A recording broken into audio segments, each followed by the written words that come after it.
여러분, 우리는 그 믿음에 대해서 정의하기가 참 어렵습니다. 여러분, 믿음은 무엇일까요? 사람마다 믿음을 정의하는 게 다 다르다는 거예요.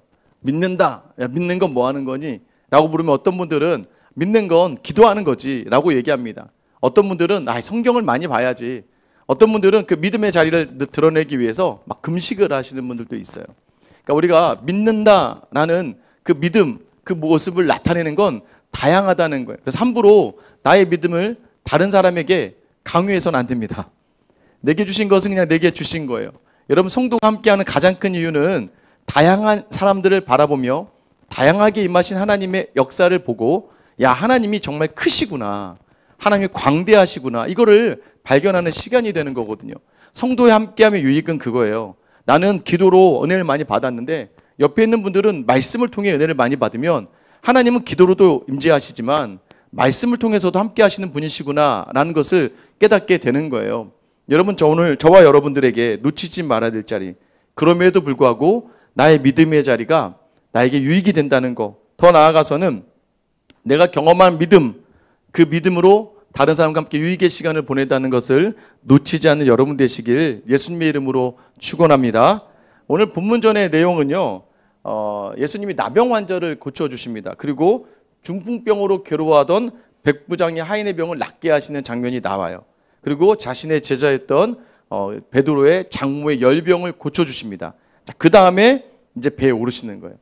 여러분, 지금 제자들과 함께 배에 오르시는데, 자, 배에 오르신 다음에 이제 갈릴리 호수를 건너가는데, 여러분, 예수님이 이제 잠에 주무십니다. 주무시는 중에 풍랑이 일어요. 제자들이 막 호들갑을 떱니다. 죽게 됐거든요. 그리고 살려달라고 주님을 깨웁니다. 예수님 일어나셔서, 야, 왜 무서워하냐, 이 믿음이 작은 자들 하며 꾸짖으시고 이어서 바다와 바람을 잔잔케 하시는 거예요. 여러분, 이 사건을 통해서 제자들이 만난 은혜로운 주님, 우리가 만나고 있고 더 앞으로 우리가 바라봐야 될 예수님의 모습을 한번 나눠보기를 원합니다. 여러분, 아셔야 돼요. 첫 번째는 여러분, 우리 주님과 함께 있어도, 주님과 지금 여러분이 함께 하죠. 함께 해도 고난, 폭풍은 온다. 우리는 늘 예수를 믿으면 이런 것들이 사라질 거라 생각을 많이 하는 것 같아요.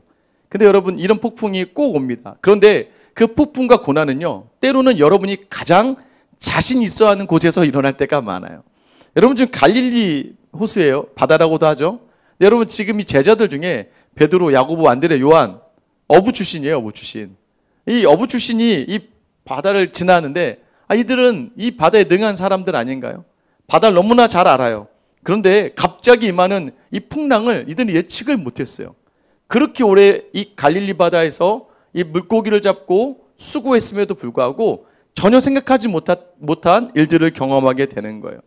여러분, 우리가 알고 있어도요, 우리 힘으로 살지 못한다는 것을 여러분 인정해야 됩니다. 여러분이 가지고 계신 경험이 아무리 많고 지혜가 아무리 많다 하더라도 여러분, 그것으로 우리가 감당하지 못할 시험들이 있다는 걸 아셔야 돼요. 때로는 우리의 경험으로는 감당하지 못해요. 여러분, 쉽게 얘기하면 여러분, 우리가 다 안다는 거예요. 아는데도 못 감당하는 일들이 많다는 거예요. 부자 되는 것 간단해요. 여러분, 돈을 열심히 버시고요, 쓰지 마세요. 여러분, 과소비하지 마세요. 커피도 그냥 뭐 맥심 드시면 되고, 정 먹고 싶으면.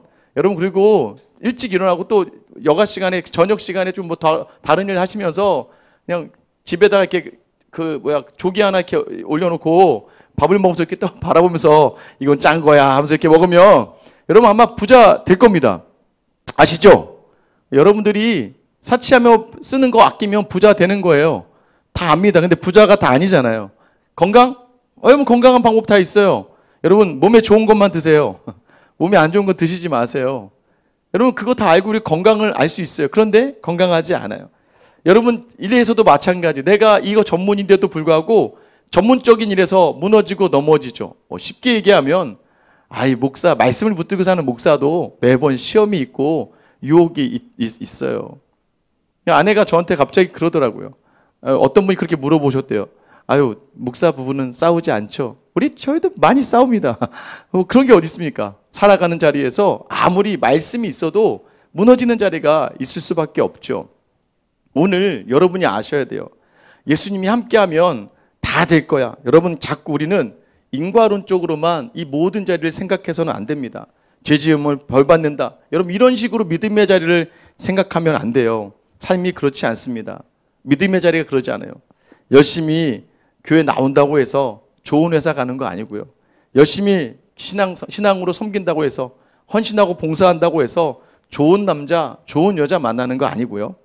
열심히 기도 많이 한다고 해서 부자 되는 것 아니에요. 큰 명예 얻는 것 아닙니다. 여러분 기억하세요. 믿음이 좋은 분들도 병에 걸려 죽습니다. 믿음이 좋은 분들도요, 실수하고 넘어진다는 거예요. 여러분 우리가 놓치고 있는 게 뭔 줄 아세요? 우리는 자꾸 믿음이면 그렇게 되지 않을 거야 라고 하는 착각 속에 살아간다는 거예요. 또 하나는요, 고난이 이렇게 임하면 내가 아는 예수님은 짠 하고 나타나셔서 바로바로 일을 처리해 주셔야 되는데 24절에 보면 바다에 큰 놀이 일어나 배가 물결에 덮이게 되었을 때 예수께서 뭐 하시는지라? 주무시는지라. 아니 이전까지 여러분 놀라운 기적을 행하신 예수님이 이럴 땐 짠 일어나야 되는 거 아니에요? 근데 예수님 편하게 주무신다는 거예요. 여러분 자 입장을 바꿔 생각해 보세요. 여러분 어떤 마음이겠어요? 여러분을 도와줄 수 있는 분이 있어요. 가다가 막 누구 깡패를 만나고 그랬는데 막 제일 싸움 잘하는 분이 막 자고 일어나지도 않아요. 여러분 어때요? 지금 이 상황이 중요한데, 특별히 예수님인데, 여러분 우리가 살아가다 보면요, 예수님이 우리의 삶에 주무시는 것 같아요. 여러분 그런 삶이 있다는 거예요. 그런 삶을 경험한다는 거예요. 예수님이 좀 모셔서 짠하고 미리 알아서 막아주시고 해결해 주시면 좋을 것 같은데, 여러분 이 풍랑 속에서 오히려 이 정도 잔다는 게 기적 아니에요, 여러분? 예수님이 지금 기적을 일으키시는 거예요. 풍랑 속에서 잠을 주무시는 예수님을 우리가 보게 하신다는 거예요. 그에겐 반대로 나는 지금 힘들어 죽겠는데 예수님이 일하지 않으신다는 거예요. 자, 이제 드디어 제자들이 참다 어떻게 해요? 예수님 막 깨워요. 예수님, 26절이죠. 예수님을 깨웁니다. 그래서 예수님 뭐라고 얘기하세요? 예수께서 이르시되 어찌하여 무서워하느냐? 뭐라고요? 믿음이 작은 자들아. 부르짖으면 된다면서요. 부르짖으라. 그러면 그가 응답하시리라. 분명히 성경에도 그렇게 나와 있는데 간절히 부르짖는데 오히려 예수님께 들려오는 소리가 뭐예요? 꾸중이에요, 꾸중. 여러분 때로는 우리가 간절히 부르짖는데 이 부르짖음에 꾸중하시는 예수님을 경험하게 될 때가 있다는 거예요. 여러분 자녀들이 엄마 도와주세요, 아빠 살려주세요 해서 자녀를 딱 구하고 나서 여러분 아이를 혼냅니까? 여러분 그러지 않잖아요. 무슨 일 있었어? 괜찮아. 그런데 오히려 예수님은 왜 무서워하니? 왜 믿음이 적으니? 라고 묻는 거예요. 이 상황에서 예수님은 제자들을 꾸짖으십니다. 그러면서 뭐라고 얘기해요? 믿음이 작다. 왜 그럴까요? 오늘 제자들이요 뭐라고 이야기하냐면 주여 구원하소서 우리가 죽겠나이다. 여러분 이 표현은요 기대와 일말의 믿음이 아니라 항변하는 거예요. 어떻게 예수님이니까 자빠져란 표현 못하겠죠. 어떻게 이 상황에서 주무실 수 있어요? 주님 우리를 구원하세요. 우리가 지금 죽겠단 말이에요. 그럼 이 표현이 예수님을 향하여 지금 그들이 정말 믿음으로 이야기하는 게 아니라 우리의 삶에서 우리는요 항상 우리의 상황을 두고 함께 이렇게 말한다는 거예요. 당신이 살아계시는데 어떻게 나한테 이러실 수 있습니까? 하나님 저한테 이러시면 안 됩니다라고 우리는 이야기한다는 거예요. 그래서 우리가 이 부르짖음이 확신을 가지고 드리는 기도가 아니라 불평하고 원망하는 자리가 더 많다는 거예요. 여러분 이 자리는 뭐예요? 말씀을 듣고 기적을 경험하고 예수님을 만났음에도 불구하고 광풍이라는 현실 앞에서 그들이 가지고 있던 모든 믿음이 무용지물 되어버리는 자리. 여러분도 그러지 않아요? 은혜를 받으신대요. 은혜를 받는데 참 놀라요. 저도 교회에서 설교를 하지만 설교하면요 막 눈물 흘리고 막 콧물 흘리고 막 손을 들고 막 찬양하고 막 우리 사랑합시다. 아멘. 사랑할 겁니다. 막 하면서 이 가족을 향해 눈물을 기도하고 교회 성도를 향해 눈물을 기도하고 예배 나가면서 목사님 오늘 너무 은혜가 많았어요. 제가 정말 잘할게요 하고 나가서 식당에서 막 반찬 때문에 투정 부리고 화내고 싸우고 막 저쪽이 시끄러워져요. 금방 여기서 은혜 많이 받았는데 여기 가는데 자기 반찬 조금 주고 자기 잘 안 챙겨준다고 막 투정하고 집에 가서는 가자마자 엄마 놀아줘. 저리 가. 엄마 지금 피곤해. 지금 예배들이 얼마나 피곤한 줄 알아 지금? 엄마 지금 하루 종일 교회에서 지금 엄마 짜증나. 저리 가. 여러분 금방 은혜로 가득했던 삶은 은대간데였고 또 삶의 모든 자리에서 은혜 받은 자리는 아무것도 남지 않고 거기다가 뭐예요? 더 어려운 환경이 하나 딱 닥치면 믿음이 정말 없는 사람처럼 예수님 어떻게 저한테 이럴 수 있습니까? 은혜가 넘친다고 해놓고서는 하나님의 말씀이 쓰레기가 되고 맙니다. 휴지통에 처박히고 말아요. 제가 늘 요즘에 기도가 주님 오늘 예배 나오는 분들이 오늘 말씀 듣고 좀 하나만이라도 좀 살아내게 해주세요라고 기도해요. 왜요? 그게 힘드니까. 진정한 믿음의 확신으로 간절하게 부르짖는 게 아니라 원망과 불평과 항변하는 모습이 어쩌면 우리의 모습일 수 있죠. 여러분도 그러지 않으세요? 기도 조금 해놓고 예배 출석 좀 하고 교사나 교회 여기저기 좀 헌신 좀 하고 나서는 자기 삶이 좀 어려워지면 예수님 어떻게 저한테 이럴 수 있습니까? 라고 하는 게 바로 우리라는 거예요. 근데 여러분 우리의 기대가 있지만 또 주님의 기대가 있다는 걸 놓치지 마셔야 돼요.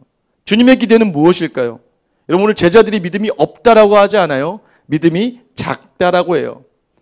그 믿음이 아직도 하나님의 말씀을 광풍이라는 현실에 적용하기에는 연약하다는 거예요.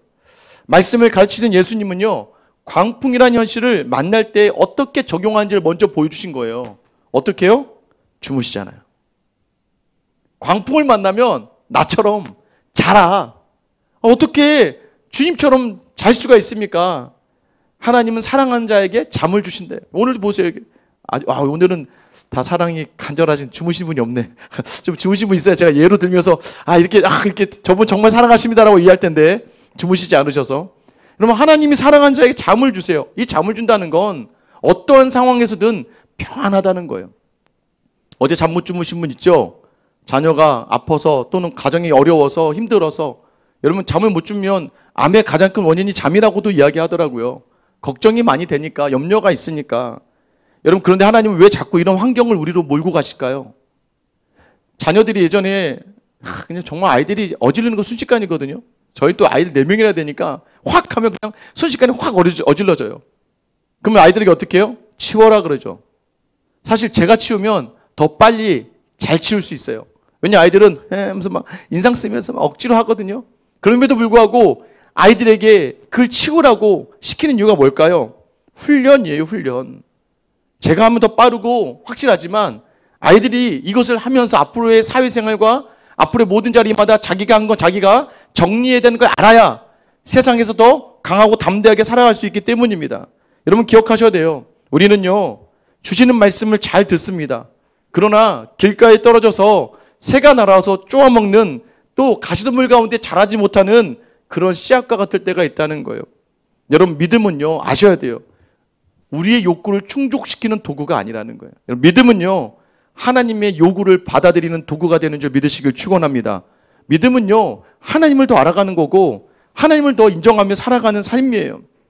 하나님께서는요, 그 과정 속에서 철저하게 우리의 자리에 고난을 주세요. 고통을 주세요. 근데 여러분 그때 이상하거나 실망하거나 낙심할 필요가 없어요. 왜? 주님도 같이 계시거든요. 여러분 지금 배에 주님이 같이 계시다는 거예요. 연약한 믿음의 자리에 두지 않으신다는 확신을 우리가 가지기를 원하신다는 거예요. 그래서 예수님이 어떻게 하세요? 흔들어 깨우니까 26절에 보면 예수께서 이르시되 어찌하여 무서워하느냐 믿음이 작은 자들 하시고 일어나 바람과 바다를 꾸짖으시니. 여러분 꾸짖다라는 게 뭐예요? 여러분 지금 꾸짖는 건 사람에게 해야 되죠. 근데 지금 뭘 꾸짖었다고 얘기해요? 바람과 바다를 꾸짖으셨대요. 예수님은요, 일어나시면 우리를 두렵게 했던, 우리로 하여금 믿음이 없는 사람처럼 살게 했던 그 자리의 상황을 꾸짖으시는 분이세요. 여러분 지금 예수님은요, 그 세상의 권세 잡은 자를 향해 꾸짖으시는 분이라는 거예요. 그래서 결국 깨어나셔서 이러한 권능을 처음하게 한 것은 뭐예요? 더 정확한 의미에서는요, 우리는 주무시는 예수님을 깨울 필요가 없었다는 거예요. 주님이 일어나셔서 한마디로 잠잠케 하시거든요. 근데 그 주님과 함께 있으면서도 여전히 막 어쩔 줄 모르고 호들갑을 떠는 우리의 믿음의 자리는 때로는 돌아봐야 된다는 거예요. 예수님이 계시다면 여러분 절대 난파할 일이 없다는 걸 믿으시기를 축원합니다. 여기서 바람과 파도를 꾸짖으시는 예수님보다 여러분 온 우주의 주인이 되시는 폭풍우를 다스리시는 그 이상도 모든 만물을 다스리시는 예수님을 배워야 한다는 거예요. 아무리 안전해도요, 주님이 함께하지 않으면 위험한 거예요. 그러나 아무리 폭풍우라고 해도 주님이 함께 하시면 안전한 자리라는 걸 오늘 이야기하는 거예요. 그래서 우리에게 원하시는 게 뭐예요? 알라는 거예요. 알라는 거예요. 알아야 된다. 뭘 알아야 될까요? 오늘 27절 말씀 우리 같이 한번 읽어볼게요. 시작. 그 사람들이 놀랍게 여기르되 이가 어떠한 사람이기에 바람과 바다도 순종하는가 하더라. 아니 제자들은요 아직 몰랐다는 거예요. 아직 몰랐습니다. 어떤 분인지 몰랐다는 거예요. 이가 누구이기에. 여러분 아무리 그래서 우리가 제대로 아는 게 뭐예요? 이분이 어떤 분이신지. 여러분 예수님은요 부르짖어도 우리의 모든 자리를 해결해 주시는 분이고 때로는요 가만히 있어도 우리의 모든 자리를 해결해 주시는 분이라는 것을 놓치지 마셔야 돼요. 그러면 우리는요 이미 예수 그리스도의 피로 예수님의 제자가 되고 예수님과 같은 그 길을 가는 사람들이잖아요. 여러분 오늘 혹시 폭풍우와 같은 광풍이 일고 파도가 치는 어려운 상황이 있으십니까? 오늘 여러분 예수님이 하신 말씀 기억하세요. 무엇입니까? 잠잠하라. 여러분 여러분에게 선포하시기 바랍니다. 우리 같이 한번 해볼까요? 잠잠하라. 여러분 잠잠하라. 여러분 이게 바로 예수님과 함께하는 삶이라는 거예요. 여러분 사실 초대에서 말씀드렸지만 저도 늘 두렵습니다.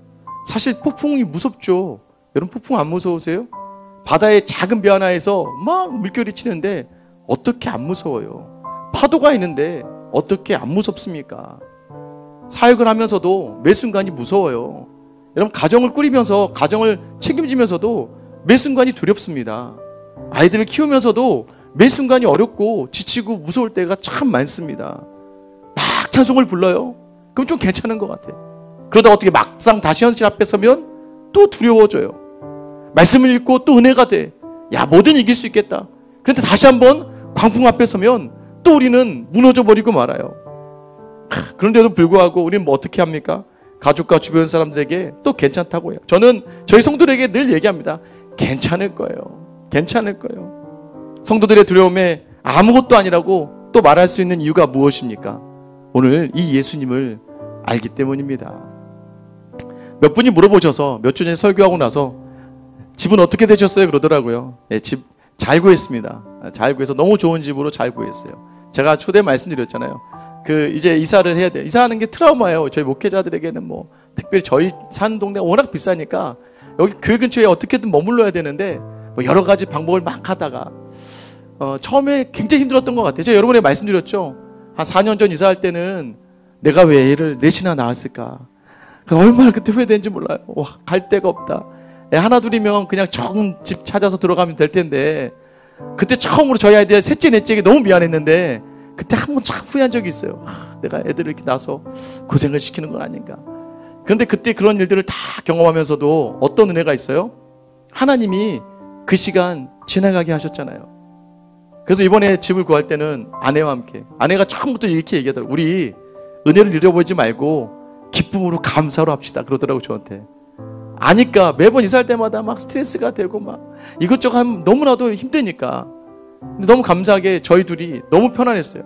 저희는 그래 우리 기도하면서 이번엔 어떻게 여러분 오늘 말씀 잠잠하라. 아니 뭐 하나님 보내셨으면 주님 옆에 누워 계시는데 뭐 같이 있는 거지. 같이 누워 있는 거지. 오히려 우리 교회 성도들이 난리가 났어요. 우리 막 집사님들이 막 여기저기 막 부동산 다니기 시작하고 막 집사님들이 막 저희 카톡에 막 이 집은 어때요 목사님, 이 집은 어때요, 이 집은 어때요 계속 보내시는 거예요. 그래서 집사님 일단은 저희가 천천히 좀 시간을 가지려고 해요 라고 말씀드렸어요. 너무 감사하게 너무 좋은 집을 저희가 살기 참 오히려 저희가 살기 어려운 집을 정말 싸게 저렴하게 잘 집을 구했어요. 야, 참 그것도 은혜인 거예요. 그런데 제가 너무 뿌듯한 게 뭔지 아세요? 예전에는 막 호들갑을 떨고 막 이거 안 되면 어떡해 막 내가 막 후회하고 막 절망하고 막 이랬었는데 이제는 여러분 우리가 나도 모르게 저도 모르게 이 작은 교회를 6년 동안 섬기면서 주님이 제게 주신 성장이 있는 거예요. 주님을 더 깊이 알아가니까 이제는 두렵지가 않은 거예요. 이제는 기대가 되는 거예요. 여러분 오늘 여러분도 옆에 주님이 함께 계십니다. 주무시고 계실 거예요. 깨우지 마시고 아니면 뭐 깨워도 됩니다. 너무 가짜로 막 흔들어 깨워야지 어떡해. 그래도 되고 또 이왕이면 이 주님이 주무시지만 다 아시기에 지켜주실 것이다. 확신을 가지고 여러분 담대하게 주님과 함께 나아가 주님의 기대에 부합하는 믿음의 사람 되시길 예수님의 이름으로 축원합니다. 우리 찬양할게요.